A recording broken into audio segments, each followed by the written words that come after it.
레위기 18장이 그 전장이죠. 인간이 하나님을 거부할 때 얼마만큼 악한 행동도 서슴지 않고 하는 존재이지 폭로한 그런 부분이었어요.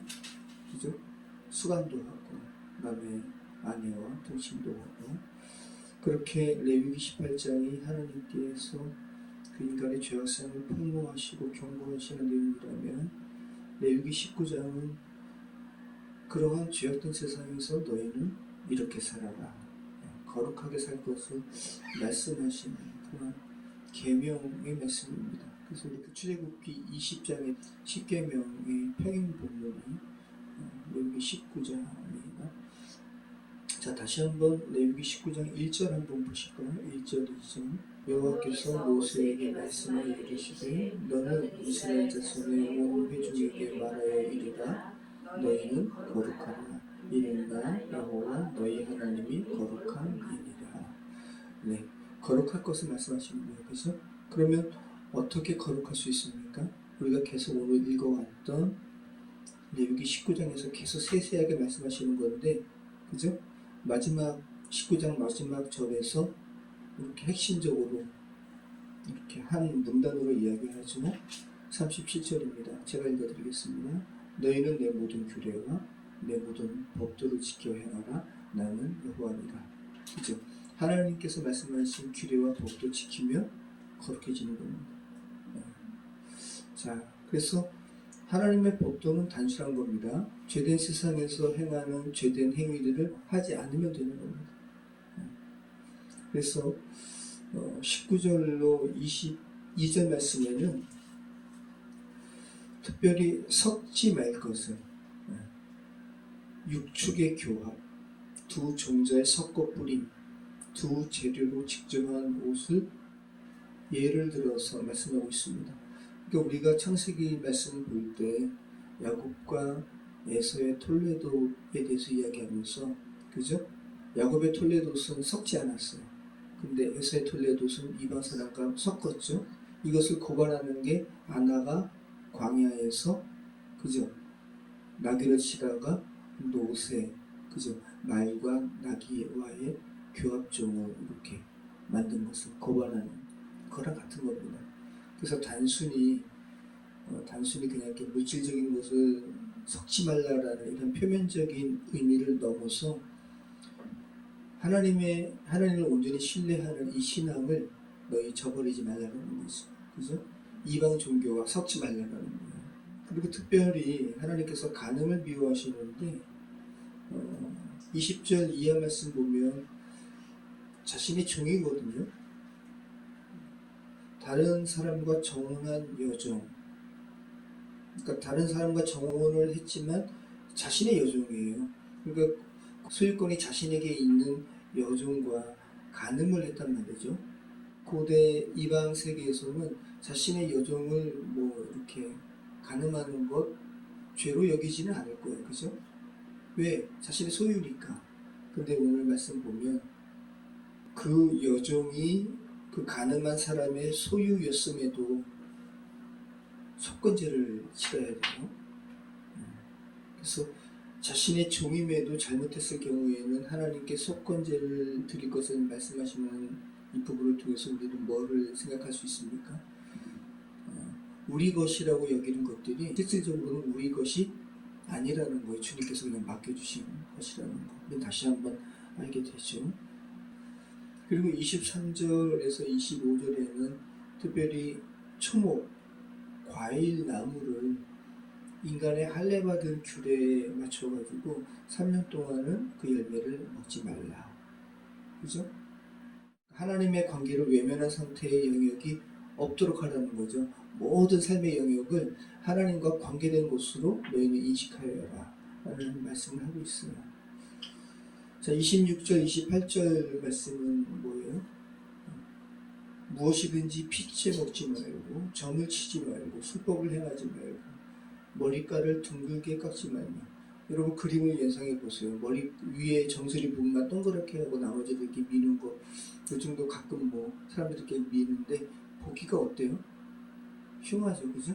이게 이방신을 믿는 사람들이 이런 머리 형태 많이 했다라는 건데, 또 이스라엘 백성들은 이러한 거 하지 말라는 거죠. 그리고 또 수염을 또 짧게 자르지 말고, 그래서 유대인들은 수염을 기르잖아요, 남자들은. 죽은 자 때문에 너희 살에 문신하지 말고 무늬를 놓지 말라. 너무 뭐 단순하게 여기 문신하지 말라고 나와 있지만 또 어떤 경우에는 자기 살을 베기도 하거든요. 죽은 자를 위해서. 그래서 하나님께서 창조하신 너희 육체를 정말 귀하게 여길 것을 지금 말씀하고 있는 거예요. 근데 이방 신상, 이방 우상을 믿는 이들은 그 하나님의 육체마저, 하나님께서 주신 육체를 자기 것으로 착각해가지고 함부한단 말이죠. 그러니까 자기 것이라고 얘기할 수 있는 것이 없어요. 그죠? 자기마저도, 우리 자신마저도 우리 것이 아니라 하나님의 것이죠. 이게 하나님의 사람의 인식이어야 되는 것입니다. 그리고 내 딸을 더럽혀 청녀가 되게 하지 말지니라. 음행이 누룩처럼 이렇게 번지지 못하도록 이렇게 규례를 정하시죠. 그리고 32절 말씀에는 머리가 희게 센 노인 앞에서 너희는 일어서고, 그래서 머리가 센 노인이 공경의 대상이 되는 이유는 머리가 휘었다라는 것은 그의 일생 동안 걸어온 의로운 길을 이렇게 보여주는 것으로 여겼습니다. 그러니까 머리가 휘어지는 거 좋은 거예요. 염색을 안 해도 돼요. 그죠? 그리고 거류민이 33절 말씀 보면 거류민이 너희의 땅에 거류할 때 너희는 그를 학대하지 말라. 이유는 왜 그래요? 너희도 애굽 땅에서 그런 거류민이었잖아. 학대하지 말라라는 거야. 이게 하나님의 근본적인 사랑이죠. 그래서 우리는 이슬람 관련해서 지금 대전에 어디에서, 그죠? 어느 학교에서 이슬람권의 유학생이 150명이니까 그들이 십시일반 돈을 모아가지고 집을 빌려가지고 예배드리는 걸 넘어서 이제 모스크를 지으려고 하니까, 회당을 지으려고 하니까, 그러니까 이런 부분은 좀 고민을 해야 되는. 모스크가 한번 생기게 되면 이게 구심점이 돼가지고 기하급수적으로 늘 건데, 여러분 이슬람은 나름대로 정책이 있어요. 이슬람의 그 최종 목적은 뭐냐면 한 국가를 정복하는 거거든요. 우리 교회 김진호 목사님께서 이집트 선교사님이시기 때문에 지방에다가 이슬람의 그 선교 전략에 대해서 이렇게 책자를 주신 것이 있는데, 거기에 보면 굉장히 치밀해요. 그 전 한 국가의 인구가 몇 퍼센트 미만일 때는 그냥 숨 죽이고 가만히 있으라. 평화를 가장하는 거죠. 그리고 어느 일정한 수치가 지나면 그 정부를 정복하는 것을 이야기하는 거거든요. 그 프랑스, 영국은 지금 교회가 모스크에 팔려나가고, 그죠? 왜냐하면 이슬람권의 노동자를 유입을 시켰잖아요. 그들은 무조건 많이 낳고, 그리고 일부 다처제잖아. 그죠? 본국에 자신의 부인이 있더라도 그거 속이고 한국 사람과 결혼해가지고 또 무슬림 만들고, 그렇게 태어난 아들들은 무슬림이에요. 그러니까 우리는 잘 생각을 해야 되는 거예요. 무조건 이주민을 뭐 이렇게 포용하는 것은 아니죠. 사랑으로는 받아들여야 되지만, 사랑으로는 대해야 되지만, 이방의 그 종교 문화가 들어오게 되는 부분에 대해서 우리가 경각심을 가져야 된다. 자, 그리고 36절부터는 공평한 저울, 공평한 추, 공평한 예바, 공평한 힘. 그래서 정직하게 살 것을 말씀하고 있습니다. 정직하게 살아야 사람들에게도 인정받고 하나님께서도 인정하십니다. 정직한다라는 것은 보이지 않는 하나님을 인지한다라는 거잖아요. 보이지 않는 하나님을 의식하고 살아가는 것을 이야기하니까. 자, 그래서 레위기 19장, 우리가 지난달에는 십계명과 관련된 평행 본문을 살펴봤고, 오늘도 이어서 아주 세세한 규례를 살펴봤는데, 이걸 통해서 우리가 알 수 있는 것은 뭐예요? 하나님께서는 죄악을 두리뭉실하게 넘어가지 않는다. 그죠? 하나님께서는 정확하게 죄악된 행위를 구분하시고 구별하셔서 당신의 거룩한 백성의 삶에서 제외시킬 것을 명령하신다는 거예요. 자, 그러면 이 세세한 규정을 우리는 어떻게 지킬 수 있을까요? 예수님께서 아주 간단하게 말씀하셨어요. 너희가 하나님 사랑하고 이웃 사랑하면 이 율법 다 지키게 돼. 이거 잘 생각해 보세요. 정말 여러분 이웃을 사랑하는 마음으로 살면 그저 외국인에 대한 규례 지혜롭게 할 수 있겠죠. 사랑하면서 하나님 사랑하는 것 같이 병행할 수 있을 거예요. 그죠?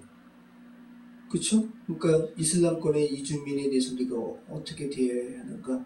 하나님 사랑하는 것 그리고 이웃 사랑하는 것을 잘 생각하면서 우리가 할 수 있을 겁니다. 그럼 마태복음 22장 36절로 40절 말씀인데 다시 한번 보겠습니다.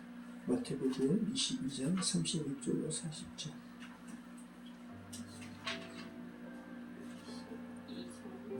마태복음 22장 36절에 율법 중에서 어느 계명이 크니 있다. 예수께서 이르시되 내 마음을 다하고 목숨을 다하고 뜻을 다하여 주 너의 하나님을 사랑하라 하셨으니 이것이 크고 첫째 되는 계명이요 둘째도 그와 같으니 내 이웃을 내 자신같이 사랑하라 하셨으니 이 두 계명이 온 율법과 선지자의 강령입니다. 자, 온 율법은 10계명, 그러니까 구약의 율법을 이야기하는 거고 또 선지자가 가르친 것이 이거를 선지자가 가르친 것과 온 율법을 두 가지로 축약할 수 있어 라고 이야기하는 거예요. 예수님께서 뭐라는 겁니까? 하나님 사랑하고 내 이웃을 내 몸처럼 사랑하라. 그죠? 자, 우리가 하나님을 사랑하고 이웃을 사랑하기로 매 순간 결단하고 살아갈 때 세세하게 기록된 레위기 19장의 말씀을 우리는 지킬 수가 있을 거예요. 그죠? 그리고 그런 9월에 토기장이지 예배 공동체의 일원의 삶을 주님께서 축복해 주실 것입니다.